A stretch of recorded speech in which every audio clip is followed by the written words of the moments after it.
mes chers jeunes de l'Afrique et de partout ailleurs, en ce 1er novembre 2022, en la solennité de la Toussaint, sa sainteté le pape François tient sa toute première rencontre virtuelle avec les étudiants et étudiantes des universités catholiques d'Afrique.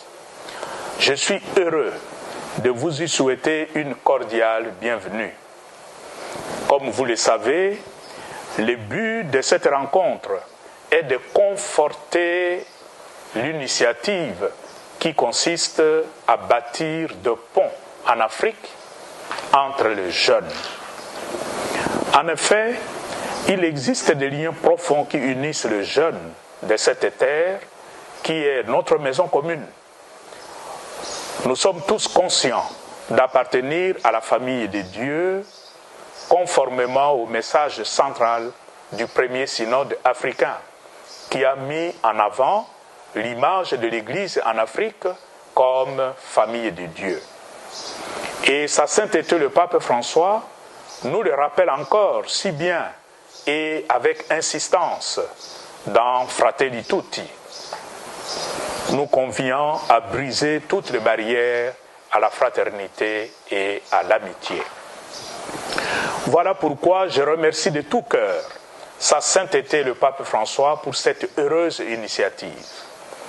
En effet, le Saint-Père nous invite, comme toujours, à une culture de la rencontre. Ma prière en ce jour est que ce rassemblement virtuel vous engage dans une nouvelle dynamique dialogale et synodale.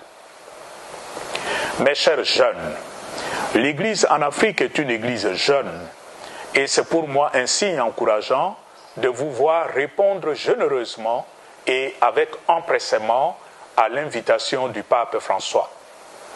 Je vous exhorte ainsi à la joie et à l'optimisme face à l'avenir, qui nous présente de nombreux défis. Certes, le contexte socio-économique et politique dans lequel vous évoluez n'est pas toujours de nature à vous permettre de donner le meilleur de vous-même et de tirer toutes les ressources du trésor de votre jeunesse.